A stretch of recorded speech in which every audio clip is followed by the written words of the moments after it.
Bonjour à tous, l'actualité Volkswagen au salon de Shanghai, un Discovery Sport déjà dans les tuyaux, la Formule I en test à Issoire, c'est le menu du jour.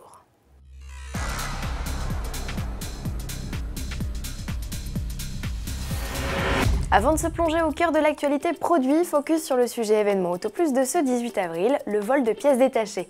Les pillages repartent de plus belle et concernent désormais des organes jusqu'alors peu prisés. On fait le point avec Sandrine Daré, journaliste, auteure de l'enquête. La première chose qu'on observe, c'est que les vols d'accessoires sur véhicules à moteur sont en hausse. L'année dernière, ils ont augmenté de 4,5%. On voit que c'est un phénomène qui revient vraiment sur le devant de la scène, notamment avec l'explosion des vols de pots catalytiques, puisque ça, par exemple, c'est vraiment l'une des pièces qui, jusqu'ici, n'intéressait pas les voleurs et qui est aujourd'hui très recherchée, tout simplement parce que ces pots catalytiques contiennent de toutes petites quantités de métaux précieux et donc c'est ça qui leur apporte de l'argent. Jusqu'à maintenant, ces pièces-là, personne s'y intéressait.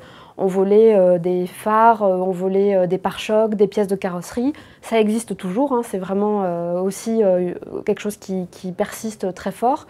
Mais vraiment, le fléau du moment, c'est les vols de pots catalytiques. Les malfrats qui n'ont besoin que de 5 minutes pour piquer ces pièces sévissent depuis ces derniers mois dans l'ouest de la France. Pour vous prémunir, pas de solution miracle si ce n'est de stocker votre véhicule en parking fermé. Les victimes peuvent toutefois essayer de plaider leur cause auprès de leur assurance qui leur remboursera peut-être ces coûteuses pièces facturées entre 2 000 et 3 000 € neuves. Actualité débordante pour Volkswagen en Chine, 3 modèles sont ainsi annoncés sur le stand du constructeur au salon de Shanghai. Commençons par le plus concret, le Touareg restylé. Le grand baroudeur de la gamme gagne 2 barrettes chromées sur la calandre. Les projecteurs ont été redessinés, tout comme les boucliers qui intègrent de plus larges entrées d'air et un diffuseur. Des retouches qui s'accompagnent de consommation et émissions de CO2 en baisse sur les deux V6 TDI. Le plus puissant voit même sa puissance grimper de 245 à 258 chevaux. À bord, les commandes ont été modernisées, tout comme l'équipement. L'arrivée est prévue à l'été.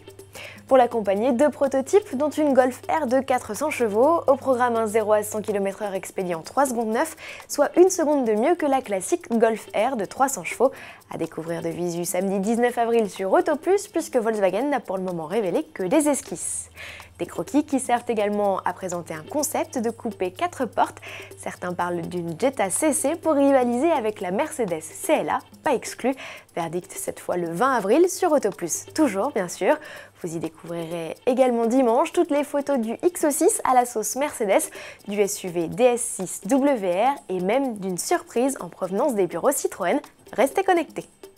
Du côté du salon de New York, Land Rover, non content d'avoir révélé le projet Discovery Vision, annonce déjà l'arrivée en 2015 de la déclinaison sport du baroudeur. Pour mémoire, Discovery est désormais le nom d'une gamme de SUV et non plus d'un modèle unique. Sport pour finir, pas question de parler F1 même si le Grand Prix de Chine a lieu ce 20 avril. Écoutez.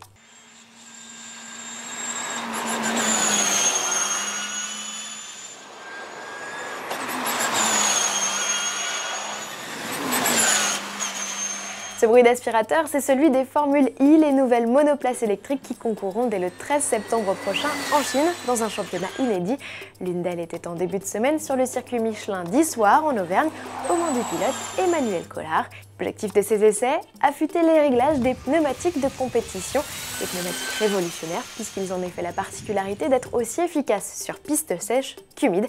Pour mémoire, 10 Formule I s'affronteront sur des circuits en ville dès la rentrée. Capables d'atteindre 260 km/h en pointe, leur autonomie est toutefois limitée à 30 minutes, de quoi assurer cependant du spectacle selon Alain Prost, cofondateur de l'écurie Idams. Bon week-end et à mardi.